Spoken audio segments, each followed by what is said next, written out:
Hello everyone, welcome to Sparkle education.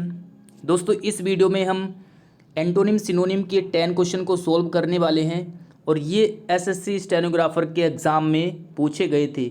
ये मैंने 2016 से लिए हैं। 2016 में 3 शिफ्ट में एग्ज़ाम हुआ था, तो तीनों मैं आपको कराऊंगा, लेकिन इसमें केवल मैं 10 क्वेश्चन सॉल्व कराऊंगा, तो आपके लिए काफ़ी ज़्यादा हेल्पफुल होने वाले हैं। इससे पहले के जो क्वेश्चन पेपर थे वो मैंने सॉल्व कराए हैं वर्ड मीनिंग को लेकर के, साथ में मैं एरर के भी क्वेश्चन करा रहा हूँ आपको।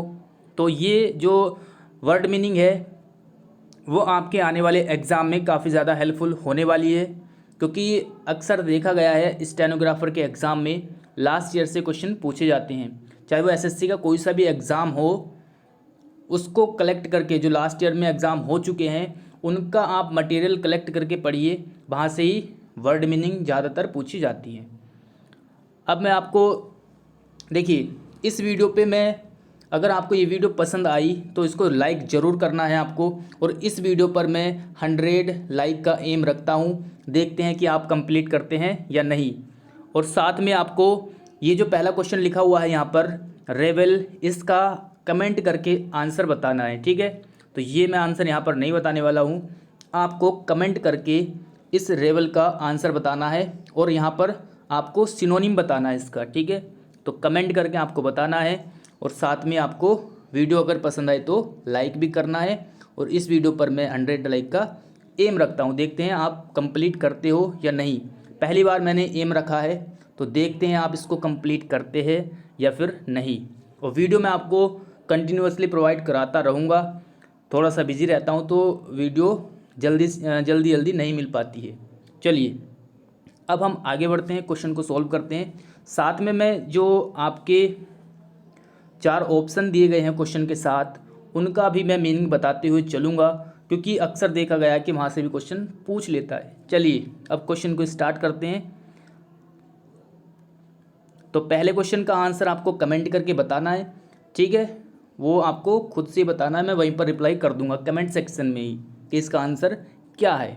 अब देखते हैं ये वाला क्वेश्चन, ब्रूटल।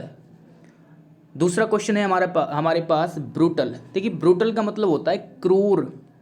क्या होता है इसका मतलब? क्रूर। क्रूर मतलब जो बहुत ज़्यादा निर्दयी हो, जिसको किसी भी चीज़ में किसी पर दया ना आए, जो बहुत ज़्यादा शैतान टाइप का हो, उसको बोलते हैं ब्रूटल। असभ्य टाइप का हो, उसको क्या बोलते हैं? ब्रूटल। इसका हमें सिनोनिम बताना है, तो सिनोनिम क्या रहेगा इसका, ये हमें बताना है।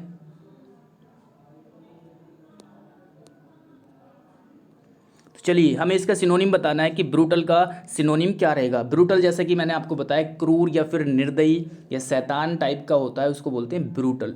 तो यहाँ पर आंसर लिखा हुआ है ऑप्शन नंबर डी, सैविज। सैविज का मतलब भी क्या होता है?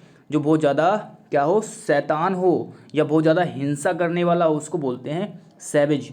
तो इसका सिनोनिम क्या हो जाएगा? ऑप्शन नंबर डी, यानी सैविज। एक शब्द लिखा हुआ है यहाँ पर सिंपैथेटिक। सिंपैथेटिक का मतलब होता है जो व्यक्ति सहानुभूति दिखाता हो, जिसके अंदर बहुत ज़्यादा दया हो, बहुत ज़्यादा वो सहानुभूति दिखाता हो दूसरों पर, उसको बोलते हैं सिंपैथेटिक। ओके। और ह्यूमैन का मतलब भी यही होता है थोड़ा सा, मतलब जो लोगों के बारे में ज़्यादा सोचता है, उनकी मदद करता है, उसी ठीक है। चलिए अब अगला वर्ड देखते हैं हम। ह्यूमैन मतलब क्या हुआ? मानव। और ह्यूमैनिटी का मतलब हो गया जो दूसरों के की भलाई के बारे में सोचता है। चलिए अगला वर्ड देखते हैं, स्ट्रोल। नेक्स्ट है हमारे पास स्ट्रोल। स्ट्रोल का मतलब होता है टहलना। स्ट्रोल मीन्स क्या होता है? टहलना या फिर सैर करना, उसको बोलते हैं स्ट्रोल। अब यहाँ पर आपको बताना है कि इसका सिनोनिम क्या रहेगा। तो यहाँ इसका सिनोनिम रहेगा option number A, walk. Walk का मतलब भी क्या होता है? टहलना। देखिए, 2 इंपॉर्टेंट वर्ड है, गैलप और जॉग। जॉग का मतलब होता है धीरे धीरे दौड़ना।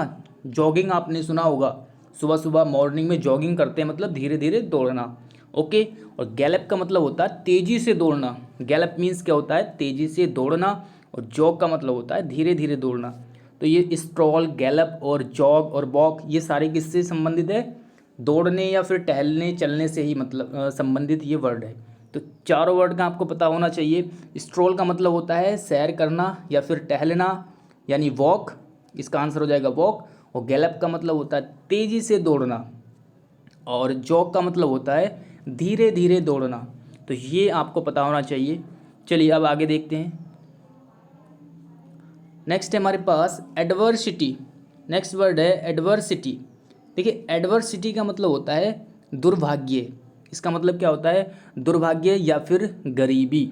एडवर्सिटी का मतलब होता है दुर्भाग्य या फिर गरीबी, और इसका हमें सिनोनिम बताना है, यानी हो जाएगा मिजरी। मिजरी का मतलब भी क्या होता है? बुरा वक्त या फिर गरीबी, उसको बोलते हैं एडवर्सिटी या फिर मिजरी। यानी आंसर हो जाएगा ऑप्शन नंबर डी। देखिए एडवर्सिटी यहाँ पर लिखा हुआ है, और एक शब्द होता है एडवर्सरी। देखिए ADVERSARY, यानी एडवर्सरी। यहाँ पर एडवर्सिटी है, सिटी की जगह हम क्या कर देंगे? एडवर्सरी। तो एडवर्सरी जो शब्द लिखा हुआ है, इसका मतलब होता है विरोधी, या फिर जो विरोध, या फिर आप द्वेष करने वाला, या फिर आपका प्रतिद्वंदी, उसको बोलते हैं एडवर्सरी। तो ये आपको ध्यान रखना है। एडवर्सिटी का मतलब होता है दुर्भाग्य या फिर गरीबी, और जो मैंने लिखा है यहाँ पर स्पेलिंग ध्यान से सुन लेंगे, ADVERSARY, एडवर्सरी। तो ये होता है, इसका मतलब होता है प्रतिद्वंदी या फिर आपका विरोधी, उसको बोलते हैं एडवर्सरी। तो ये आपको समझ में आया। अब आगे बढ़ते हैं। और सीनियरिटी तो आप समझते हैं, सीनियर होना।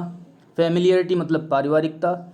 स्पिरिचुअलिटी का मतलब होता है, स्पिरिचुअल मतलब अध्यात्म, उसको बोलते हैं स्पिरिचुअल। स्पिरिचुअलिटी मतलब आध्यात्मिक। तो ये आपको समझ में आया होगा। चलिए आप आगे देखते हैं। नेक्स्ट है हमारा इटर्नल। नेक्स्ट है हमारे पास इटर्नल। इटर्नल का मतलब होता है शाश्वत, जो चीज़ हमेशा के लिए हो, फॉर एवर हो, उसको बोलते हैं इटर्नल। तो ये अच्छा वर्ड है। इटर्नल मतलब क्या होता है? जो चीज़ हमारे पास, जो चीज़ हमेशा के लिए हो या फिर शाश्वत हो, जो कभी नष्ट ना हो, उसको बोलते हैं इटर्नल। तो इटर्नल का मतलब समझ में आया, यानी फॉर एवर। फॉर एवर मतलब ऑप्शन नंबर डी इसका राइट आंसर हो जाएगा। सिनोनिम क्या हो जाएगा? For ever. तो ये आपको समझ में आया होगा। चलिए अब आगे देखते हैं। अब जो 5 क्वेश्चन हैं आपको बताने हैं, इनके एंटोनिम्स, ठीक है। तो चलिए पहला शब्द है यहाँ पर, पहला वर्ड है थोरो। थोरो का मतलब क्या होता है? पहला वर्ड है हमारे पास थोरो, इसका हमें एंटोनिम बताना है। देखिए थोरो का मतलब एक तो होता है पूरा या फिर संपूर्ण, उसको बोलते हैं थोरो। लेकिन एक दूसरा मीनिंग होता है इसका।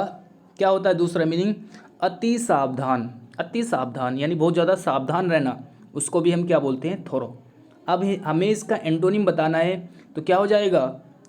कर्सरी। एक शब्द लिखा हुआ है यहाँ पर कर्सरी। कर्सरी मीन्स होता है लापरवाही करना, तो उसको बोलते हैं कर्सरी। तो यानी एंटोनिम हो जाएगा इसका।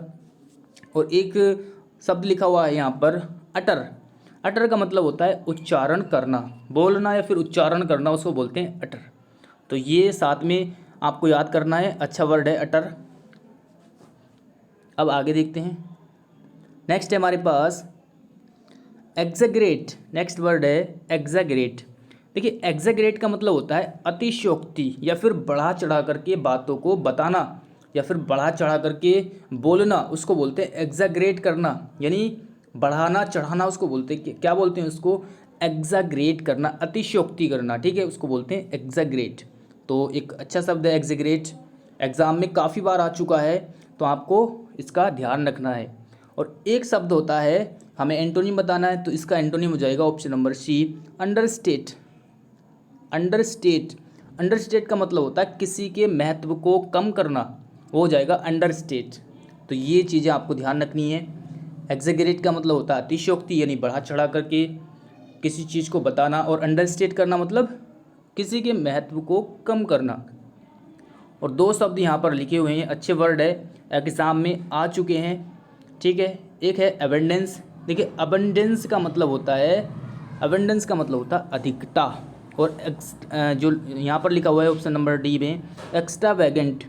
एक्स्ट्रावैगेंट का मतलब होता है फालतू का खर्च करने वाला, यानी फिजूल खर्ची, वो ज़्यादा खर्च करने वाला, मतलब फालतू में खर्च करने वाला, उसको बोलते हैं एक्स्ट्रावैगेंट।